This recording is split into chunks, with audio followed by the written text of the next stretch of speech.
Halo, apa kabar semuanya? Jumpa lagi di Pustaka Rendra. Jadi hari ini tuh aku mau ikutan posting bareng Postbar sesuai tema yang telah disepakati oleh teman-teman Booktuber Indonesia. Bahwa bulan ini, bulan Juli 2020, kita bahas buku yang berkaitan dengan dunia anak. Setelah aku pikir-pikir, biar agak sedikit beda, aku mau bicara tentang buku ini. Lengking Burung Kasuari. Novel yang melihat problematika orang-orang dewasa melalui sudut pandang anak yang berumur 7 tahun. Anak yang bernama Asih, anak seorang tentara asli dari Jawa Timur yang hijrah pindah ke kota Papua pasca kejadian Trikora, yaitu pada era tahun 1970-an. Nah, pertanyaannya adalah, apakah penulis berhasil mampu kembali jadi anak-anak untuk melihat konflik orang dewasa? Dan apa saja keistimewaan novel ini? Mari kita bahas, tapi sebelum itu kita intro dulu.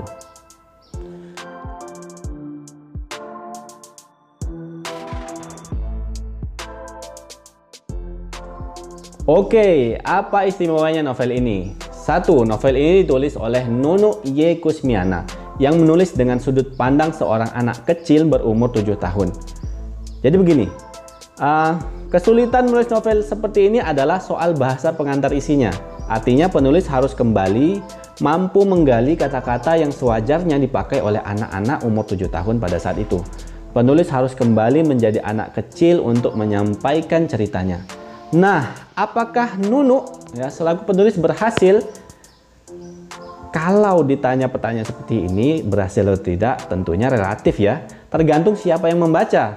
Setiap pembaca tentunya punya perasaan yang berbeda. Tapi kalau kita suruh anak umur 7 tahun baca novel seperti ini, ya novel dengan panjang cerita sekitar 224 halaman, terus tanpa gambar. Bagaimana menurut kalian?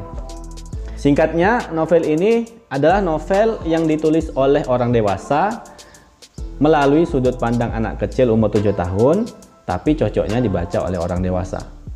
Ngerti nggak? Keistimewaan yang kedua, novel Lengking Burung Kasuari adalah novel yang menjadi pemenang unggulan Sayembara Novel Dewan Kesenian Jakarta tahun 2016 dan merupakan karya kedua terbaik menurut Dewan Juri Kusala Sastra Khatulistiwa tahun 2017.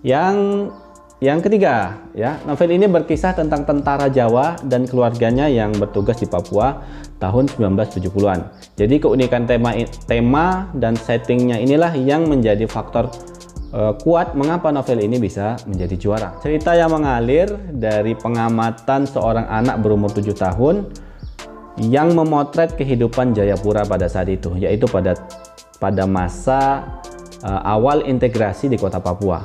Tentunya cerita ini dibalut dengan kisah masa kecil yang menyenangkan, kemudian permasalahan domestik, yaitu permasalahan di sekitar rumahnya, di dalam rumahnya, ya, soal ekonomi, hingga masalah yang berkaitan dengan kesehatan, sosial politik yang ditampilkan oleh penulis tanpa mengurangi rasa manis kehidupan anak-anak hingga akhir cerita dari novel ini.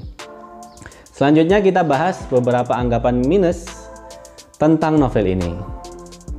Yang pertama, karena diceritakan dari sudut pandang anak-anak, maka sebagian besar konflik yang dimunculkan di novel ini akan dianggap sebagai konflik yang sepele, konflik yang biasa saja bagi anggapan orang-orang dewasa. Jadi orang-orang dewasa yang membaca novel ini seperti kita, ya, harus kembali jadi anak-anak. Supaya apa? Supaya bisa nyambung nih dengan apa yang diceritakan oleh Nunu dan bisa merasakan ketegangan yang dihadapi oleh si Asih selaku pemeran utama dari novel ini.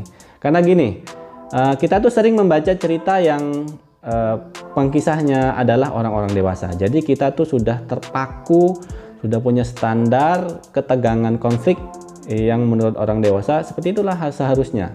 Dan kita lupa bahwa bagi anak-anak seusia Asih, setiap peristiwa yang menurut kita tampak biasa justru bisa dianggap menegangkan atau bahkan menakutkan. Ya. Selanjutnya, kelemahan dari novel ini adalah adanya anakronisme. Apa itu? Yaitu ketidaksesuaian kronologis dalam suatu karya, khususnya penempatan seseorang, penempatan peristiwa, benda, atau adat istiadat yang tidak sesuai dengan latar waktunya. Sebagai contoh, kata domestik yang sepertinya tidak sesuai bila diucapkan oleh anak umur 7 tahun pada era tahun 70-an. Selanjutnya, penggunaan kata Tionghoa. Pada tahun 70-an, mayoritas masyarakat Indonesia masih canggung mengucapkan kata Tionghoa untuk mengganti kata etnis Cina. Jadi itulah lubang yang dapat kita lihat dari novel Lengking Burung Kasuari. Dan terakhir, dari judulnya, kita lihat judulnya adalah Lengking Burung Kasuari. Ini semacam simbol perlawanan ya. Perlawanan tentang kewaspadaan kota Papua. Waspada pada gerakan ancaman, kemudian juga tidak segan bersuara untuk menyampaikan kehendak merdeka. Itu saja tentang novel Lengking Burung Kasuari. Sampai jumpa di video selanjutnya. Salam literasi.